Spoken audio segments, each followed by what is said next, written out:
Alright guys, I've been doing these videos. Obviously I posted one yesterday, I posted one just before, and I literally just got a message through asking me to do a video about my style. They just asked for my style of photography, which is, I've always found difficult. I've found a lot of people saying, what is your style, Ryan? What would you call your style? But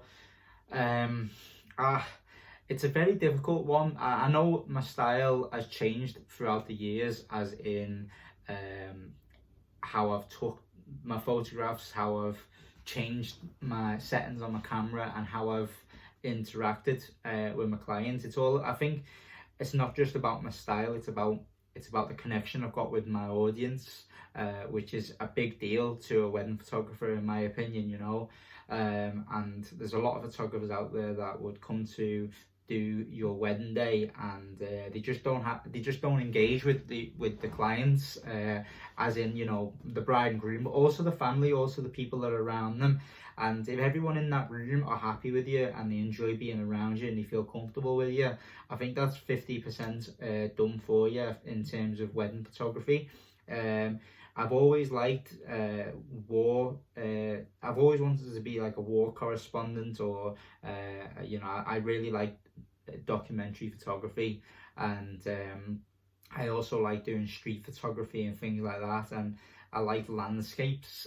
So for a long period of time, I was doing those sorts of things, and I did paparazzi photography for a while. So all these things I've adapted into sort of one, and I feel when I am at weddings, and you may see some of my work, I do long exposures at night, and I'll play with the lighting, and sometimes I'll do some landscape shots with really wide angle landscapes, and I'll put my clients in the center. And sometimes people think, wow, they're too far away there, Ryan, who do you know who that is? But the thing is, you may not know who that is, but those clients do, you know. And I do get some lovely, stunning images with that, and people seem to like it, and I love it. So that's how I've sort of got my style.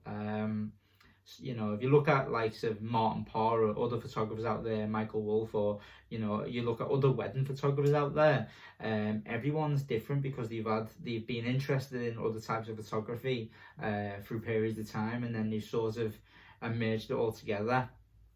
Whereas for me, as I say, with my background, that's how I've become, how I've adapted my style, if that makes sense. So there you go. I can't really tell you what it's called, or whether my style has a name, but you know, other than being very natural at what I do, other than reading my light very well, and dealing with my clients very well, I think that's the main aim of the game.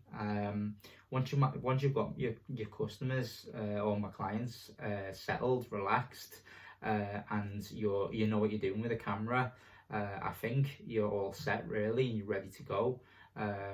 It just takes time, and you need a trained eye to capture moments where other people wouldn't have noticed, you know. Sometimes it's about listening to conversations and taking in what they're saying, but also you're waiting for the expression, or you're waiting for something to jump out, you know. There's plenty of times where I'm doing those traditional photographs, which I don't mind doing, and I do all the time for weddings, but I find while I'm doing them traditional photographs, I may notice, like, I don't know, there's a little girl, or there's someone running past to the side of me, and I'll notice they're laughing, and the father's chasing them or whatever, and I'll try to capture that as well.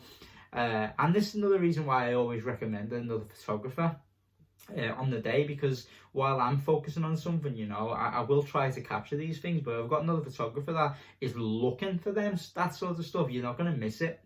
So there you go. Anyway, I hope you've answered your question there, Nigel, and there you go. Anyway, hope you're well, and see you soon. Bye.